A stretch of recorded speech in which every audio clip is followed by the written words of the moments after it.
anak yang berani nakal tadi, Iya. kita punya bapak angkat. Nah, bapak angkatnya ini rata-rata kabarnya aparat. Gimana nih? Wah, itu mah ngaco. Judulnya ngaco ya. Itu ngaco itu.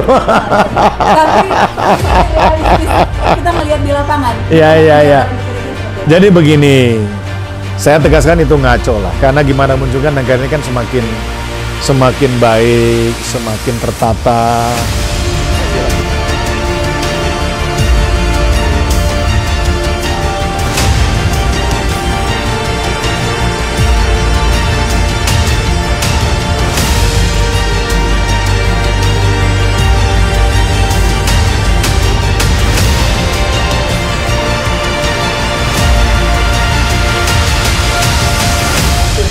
Pak, kabarnya kan tindakan pidana pencucian uang. Bagaimana Bapak menjabarkannya?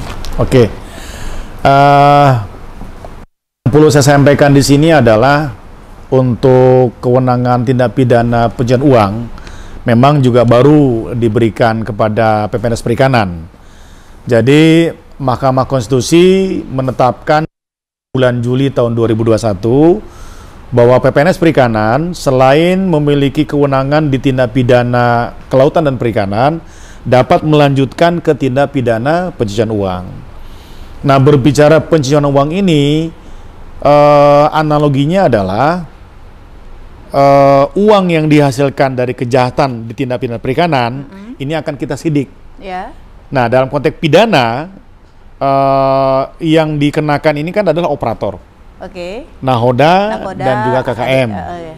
Nah, untuk pencucian uang yang akan kita jerat adalah pemilik. Pemilik.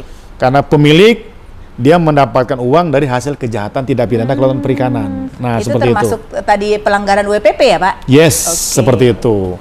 Jadi pidana yang akan kita lanjutkan adalah pidana tindak pidana kelautan perikanan yang memang pada akhirnya setelah sanksi administratif kita akan menilai mana yang memang bisa dilanjutkan ke pidana, mana yang cukup di sanksi administratif.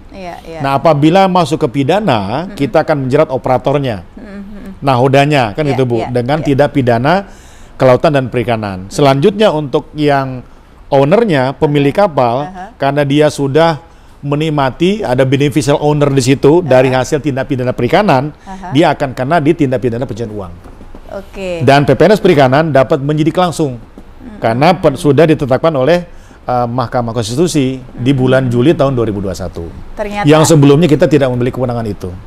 Ternyata Pak Dirjen, kebijakan tadi itu multiplayer efek ya, ada rangkaian-rangkaiannya. Ya, dari tindakan sanksi administrasi tadi, itu juga meringankan teman-teman penyidik tentunya kan, nggak harus sampai ke pengadilan, tentunya ini langsung. Itu untuk sanksi administratif. Nah, tapi kalau pidana tetap berjalan. Proses penyidikan dengan KUHP itu tetap berjalan. Karena termasuk yang diatur di PP nomor 5 2021 tadi di pasal 212 itu ternyata kan ada tahapannya. Oh ya. Jadi tahapannya itu kan bisa sampai pidana juga betul, akhirnya. Betul. Nah, yang sudah dilakukan dari 4 Januari kemarin Pak sampai di Maret ini, sampai di April itu ada 45. Adakah yang diantaranya itu yang sampai kasus pidana atau pembekuan? Belum ada. Kalau untuk yang pembekuan sudah. Jadi ini mengacu kepada aturan terkait kapal yang pembekuan kalau tidak salah itu kasus untuk transshipment kapal pengangkut. Karena di sanksi administratif memang tidak dijelaskan terkait kapal tersebut. Nah, makanya saya membuat hasil penyidikan saya membuat rekomendasi kepada Dirjen Perikanan Tangkap supaya izin kapal tersebut dibekukan. Seperti itu. Oke, artinya dia sudah tidak, kan dalam satu siup itu ada beberapa kapal, hanya khusus kapal itu aja? Kapal itu saja. Kapal itu saja. Dan itu sudah ada di implementasi dari kebijakan itu dari Januari sampai sekarang ini? Ada. Sudah ada satu kapal yang dibekukan? Ada satu kapal. Sama ada beberapa kapal yang sifatnya kita tegur. Kita berikan teguran. Hanya karena teguran, memang karena memang pelanggarannya tidak berat. Jadi tidak berat itu di PP nomor 5 menyatakan bahwa baru pertama kali melaksanakan pelanggaran, kemudian belum ada bukti dan indikasi pelanggaran yang mengakibatkan kerugian negara. Oke, artinya belum melakukan operasional dan hasil kejahatannya belum ada? Belum ada. Oh iya. Oke, Pak Dirjen, di laut sana itu kan kewenangan untuk perikanan ini, bahkan penyidik itu bukan hanya PSDKP saja. Ada teman-teman kita dari TNI AL, Polairut, Bakamla dan lain sebagainya.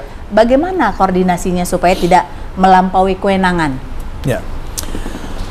Sesuai dengan Undang-Undang Perikanan, di situ jelas bahwa penyidik perikanan ada perwira TNI Angkatan Laut, ada polisi, kemudian PPNS Perikanan. Adapun Bakamla mengacu ke Undang-Undang Kelautan, mereka bisa melaksanakan kegiatan penghentian, pemeriksaan, namun kemudian untuk di bidang perikanan, mereka akan menyerahkan penyidikannya ke PPNS Perikanan di setiap pangkalan yang ada. Nah, berbicara koordinasi ini, kita berusaha tetap kami dorong di setiap pangkalan berkoordinasi dengan aparat wilayah, baik itu kepada Komandan Lanal dan Lantamal, kepada Dirpol Air, pihak kepolisian, kemudian juga ada pangkalan-pangkalan Bakamla di situ, untuk supaya tetap mereka berkolaborasi, berkoordinasi untuk melaksanakan kegiatan pengawasan di wilayahnya masing-masing. Kemudian untuk tingkat pusat, kita sering melaksanakan kegiatan yang namanya rapat koordinasi antar penegak hukum. Itu kita laksanakan setiap triwulan 1 kali. Kemudian juga Satgas 115 masih ada, walaupun operasionalnya tidak kita laksanakan seperti yang waktu zamannya Menterian terdahulu. Kita lebih fokus Satgas 115 dijadikan sebagai wadah untuk kita rapat koordinasi, kita memberikan saling sharing informasi, kemudian juga kita membahas isu-isu yang sifatnya memang perlu ada kesamaan persepsi. Nah, puncaknya kemarin dengan berbagai regulasi yang ada di KKP, Direktur Jenderal Pengawasan Sumber Daya Kelautan Perikanan, kita membuat namanya Rapat Kerja Nasional di bidang Rapat Kerja Nasional Pengawasan dan Penegakan Hukum di bidang kelautan perikanan, yang menghadirkan berbagai kementerian berbagai kementerian lembaga, khususnya dari penegak hukum di bidang kelautan perikanan, ada jajaran TNI AL, ada jajaran kepolisian dari Bakamla, bahkan kita mengundang seluruh komandan Lantamal, ada 14 komandan Lantamal, kemudian ada 3 panglima armada, mulai dari armada 1, 2, dan 3, semua Kapolda, ada 34 Kapolda hadir di sana, ada dari Kejaksaan, kemudian seluruh kepala dinas perikanan, kemudian berbicara adanya kewenangan pusat dan daerah, Undang-Undang Nomor 23, kita undang juga kepala Biro Pemerintahan Daerah, sehingga dalam kacamata pengawasan daerah, pusat dan daerah ini clear, kemudian juga dalam konteks penegakan hukum juga clear. Nah, harapannya, dan itu sudah disetujui, ada rumusan, ada persamaan persepsi terkait bahwa dengan Undang-Undang Cipta Kerja, pasca terbitnya Undang-Undang Cipta Kerja ini, bahwa pilihan terakhir pidana dengan prinsip ultimum remedium ini menjadi pilihan terakhir supaya dunia usaha tetap berjalan, kan ini amanah undang-undang, dan ini juga memang menjadi programnya Bapak Presiden Pak Jokowi, tidak mematikan dunia usaha, sanksi administratif dikedepankan. Dengan berbagai banyaknya regulasi, Pak, ngelihat kemarin hasil rakor itu, apakah mereka paham? Karena kan daerah itu beda dengan pusat yang dinamika regulasinya, percepatannya itu seperti... Sejauh ini saya yakin, karena berbicara perikanan kelautan. Nah, tapi kalau memang dicampur dengan yang lainnya, ya karena kan berbicara Undang-Undang Cipta Kerja kan tidak hanya berbicara kelautan perikanan, karena itu merupakan undang-undang yang omnibus law, banyak yang diatur di situ. Nah, kemarin kami fokus ke bidang kelautan perikanan, kami yakin polisi, Polair yang memang membidangi masalah perikanan, kemudian juga TNI AL juga, karena memang menjadi salah satu tugas pokoknya di Undang-Undang Nomor 34, kemudian juga Kadis Perikanan, kayak memang dia sebagai pembina nelayan di wilayahnya, kemudian berbicara pengawasan kewenangan antar daerah, pusat dan daerah, dikawal oleh Biro Pemerintahan Daerah, gitu. Pak, dari berbagai lintas yang mengambil alih ke pengamanan di laut, sebenarnya KKP ini menjadi bapaknya nelayan, kacamata saya. Ya, setuju. Nah, harusnya KKP itu memberikan pengayoman tentunya. Kalau Bapak kan mengayomi anak ya. Harus. Tapi ada stigma dan anggapan di nelayan tentunya, bahkan di pengusaha kapal, itu ketemu dengan PSD aja scary, takut. Nah, bagaimana Bapak memberikan ke anaknya itu pengayoman yang seperti apa gitu? Jadi kalau dibilang Mbak Nili bilang tadi ke anak, mengayomi, membimbing, harapan saya pun begitu. Oleh karena itulah capaian IQ kita, ini indeks kinerja utama kita adalah compliance, kepatuhan. Karena kita ingin anak-anak kita ini patuh gitu. Makanya Bapak Menteri pun juga menegaskan, kita ingin tidak ada namanya ilegal, tidak ada namanya unregulated, tidak ada namanya unreported. Semuanya harapannya menjadi legal, menjadi regulated, menjadi reported. Cuma yang jadi masalah, kadang-kadang ada anak juga yang salah-salah gitu kan. Ya kita jewer lah dia. Dengan banyak ke depan dengan regulasi ini saya ngelihat berarti goal utamanya PSDKP sendiri itu banyak menangkap, prestasinya itu lebih kemana? Ini saya ngelihat ada dua mata pedang. Kalau banyaknya menangkap pelanggaran, artinya bekerja dengan maksimal. Atau lebih banyak tidak menangkap pelanggaran dengan artian uji kepatuhan tadi sudah berjalan. Mana goal utamanya? Berbicara TUSI, indeks pertama adalah compliance, kepatuhan. Jadi mengacu kepada itu, pelanggaran kecil disitulah keberhasilan PSDKP. Namun demikian tidak bisa kita pungkiri, yang saya bilang tadi namanya anak, ada juga yang salah-salah, yang perlu kita jewer, yang perlu kita arahkan. Ketentuannya ada, rumusannya ada, itu kita pakai. Kemudian berbicara illegal fishing yang dilakukan oleh nelayan asing, itu pun juga tidak bisa kita pungkiri. Karena contoh berbicara perbatasan antara Vietnam dengan Indonesia, ini kan masih ada perundingan. Belum lagi ada namanya, menurut masyarakat nelayan di Vietnam, Natuna itu adalah historical fishing ground saya. Jadi saya seolah masih punya hak ke sana. Bahkan karena memang di situ masih wilayah perundingan, Coast Guard-nya Vietnam, kemudian Vietnam surveillance-nya juga mengawal kapalnya ke sana. Karena kacamata mereka itu adalah fishing ground-nya mereka. Tradisional fishing-nya mereka. Namun berbicara ZEI itu murni punya kita. Makanya kita kawal ke sana. Dan selama kita melaksanakan kegiatan penegakan, mereka fine-fine saja. Mereka menerima, tidak pernah mereka ada semacam komplain, loh, kok kapal saya dimusnahkan, kapal saya ditenggelamkan, kan gitu. Atau kapal saya sekarang dimanfaatkan untuk nelayan. Tidak ada mereka minta kembali, tidak ada. Karena memang mereka menyadari mereka melakukan pelanggaran. Salah, seperti itu. Kemudian juga Malaysia ada namanya unresolved boundaries di sana. Ada gray area yang kita sepakati. Nah, cuma kadang-kadang modus masyarakat nelayannya dari Malaysia, mereka memanfaatkan area status quo tadi untuk mencuri ikan. Nah, kita dorong mereka masuk, gitu. Pada saat mereka masuk ke wilayah kita, walaupun kata alasannya hanya dan sebagainya, nggak apa-apa, kita tarik dulu. Ini merupakan keniscayaan, tidak boleh kita diamkan. Terlepas misalkan, loh, masih ada illegal fishing, berarti tidak berhasil dong. So, apakah mau kita biarkan? Kan tidak mungkin. Ya, jadi sambil berjalannya waktu, terlepas IQ kita kedepankan, bahwa harapan terbesar adalah, terutama dengan program penangkapan ikan terukur, dengan berbasis zona, ada zona 1, 2, 3, 4, zona fishing industri, semua pelaku akan melakukan penangkapan ikan sesuai dengan zonanya. Dan didaratkan di daerah itu juga. Ya, dengan legal tentunya, dengan memiliki CP, memiliki perizinan mendapatkan kuota ikan yang diberikan oleh KKP. Kemudian dia melaksanakan kegiatan sesuai dengan regulated yang ada, dia menangkap ikan hanya di zonanya diberikan, kemudian dia kembali ke pangkal yang ditetapkan, dia kemudian reported, dia melaporkan pasca produksinya, ikannya, kemudian kita hitung, kemudian saya mengawasi berapa jumlahnya yang masuk, itulah menjadi angka pemasukan negara, menjadi PNBP.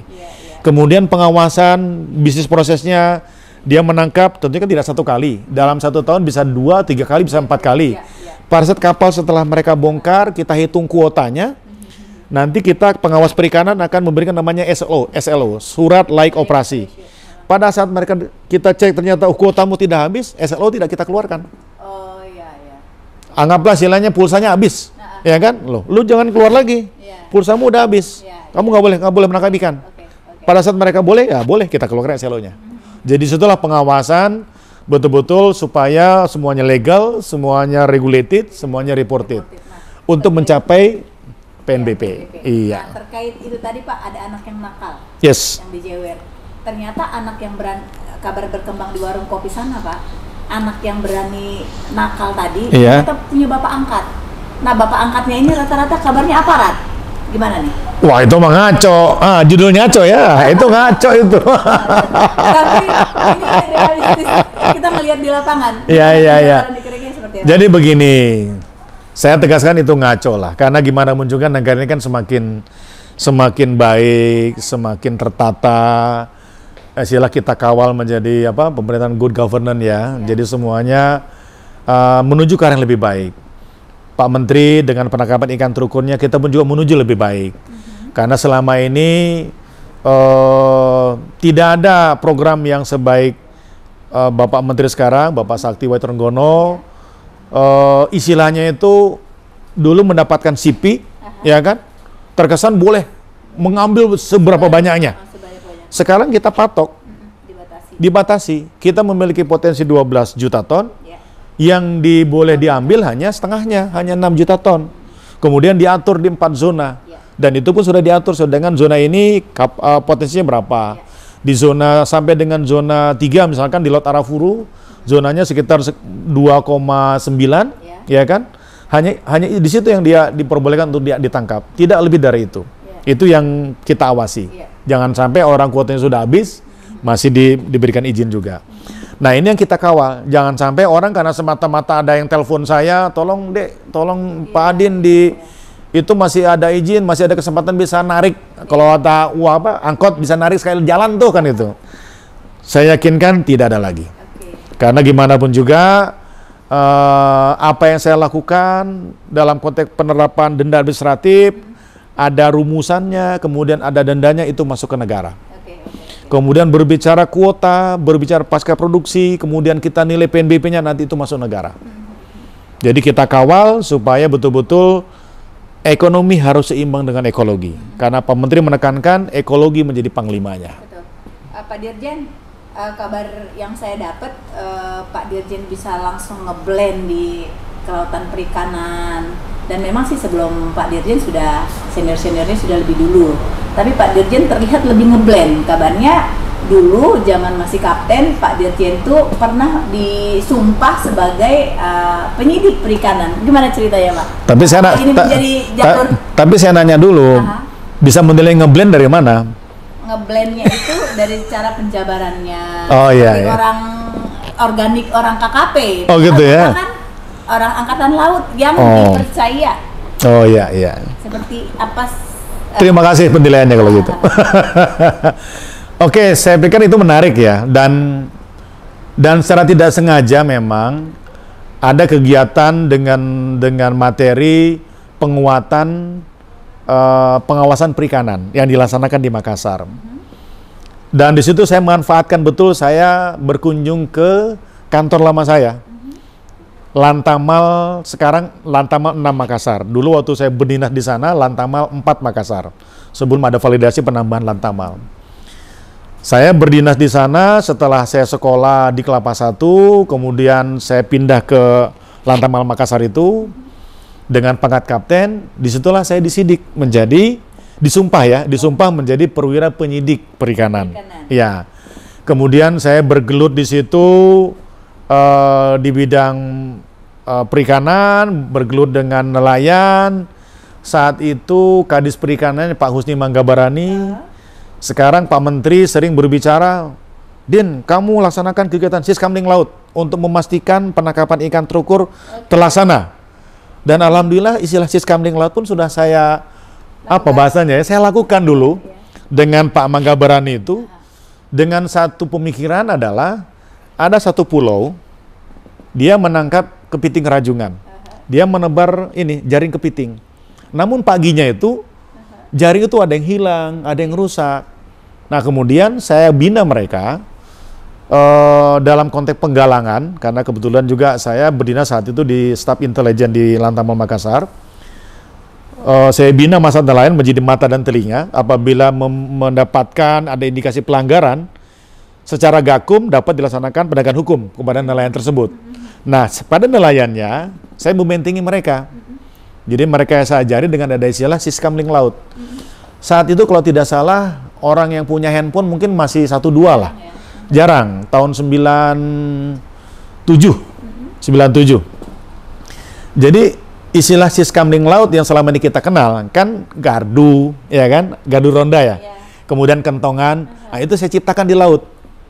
Jadi kapal-kapal yang mendapatkan gilirannya untuk siskamling, mereka berputar mengamankan jaringnya supaya tidak ada kapal yang masuk ke wilayah mereka yang saat itu menggunakan jaring troll mini. Dia bisa menggeruk sampai bawah dan dia bisa merusak jaring. Nah, memang kenapa troll itu dilarang? Karena memang dia merusak, mereka tidak ramah lingkungan. Nah jadi itulah siskamling laut. Ternyata apakah ini jalan Bapak dari sana tiba-tiba sekarang duduk di... Jawabannya walau bisawab. Hanya Maha Kuasa yang tahu, hanya Allah SWT yang tahu. Saya sebagai umat beragama, saya agama Islam, hanya bisa bicara alhamdulillah. Tapi kayaknya kalau flashback, iya ya, aku dulu sudah betul melakukan ini. Betul. Meskipun seragamnya masih berbeda. Betul, gitu. dan masih pangkat kapten. Okay. Sekarang alhamdulillah dengan diberikan amanah dengan yang saya pakai sekarang, subhanallah, itu merupakan berkah yang boleh dibilang tidak ada nilainya. Tuntun ya Pak ya, jalannya siapa yang tahu, ikut open bidding dan lain sebagainya, siapa saja bisa terjadi. Betul. Di bangku Dirjen, tapi betul. Nyatanya Pak Dirjen dipercaya untuk menahkodai, mengkomandoi PSDKP. Betul. Gitu. Yang notabene memang sudah pernah saya lakukan di pangkat kapten tadi ya. Subhanallah. Dirjen mengalir luar biasa ya percakapan kita. Terima kasih. Tadi yang menjadi goals pertanyaan itu sebenarnya prestasi di PSDKP ini adalah makin banyaknya tangkapan atau banyaknya uji kepatuhan. Semakin sedikit tangkapan artinya kan semakin banyak yang patuh ya Pak ya. Betul. Harapannya demikian. Harapannya lebih banyak yang melakukan uji kepatuhan. Yes. Nah berarti PNBP-nya nanti dari sektor pelanggaran semakin meminimalis. Ya. Jadi memang PNBP, PSDKP tidak ada target. Oh, PSDKP tidak ada target. Targetnya adalah kepatuhan. Oke. Vira Ngaco, targetnya adalah kepatuhan. Yep. PSDKP menyidik, melakukan panis ke teman-teman sektor perikanan itu lebih mengutamakan efek jera. Efek jera, lebih ke efek jera. Pak Dirjen, terima kasih untuk percakapan kita yang sangat hot ini. Bermanfaat buat masyarakat, bisa terinfo ke teman-teman yang merasa belum dapat informasi. Secara gamblang disampaikan oleh Pak Dirjen PSDKP tadi supaya pemahaman kita satu, termasuk mengajak teman-teman penegak hukum di lapangan ya, Pak Dirjen ya. Terima kasih untuk kesempatan dan waktunya. Sukses selalu Pak Dirjen. Semoga terus amanah dimanapun dipercaya. Amin. Alhamdulillah. PSDKP, Benteng KKP. Benteng KKP. Hebat. Sampai ketemu biar ngaco di edisi berikutnya.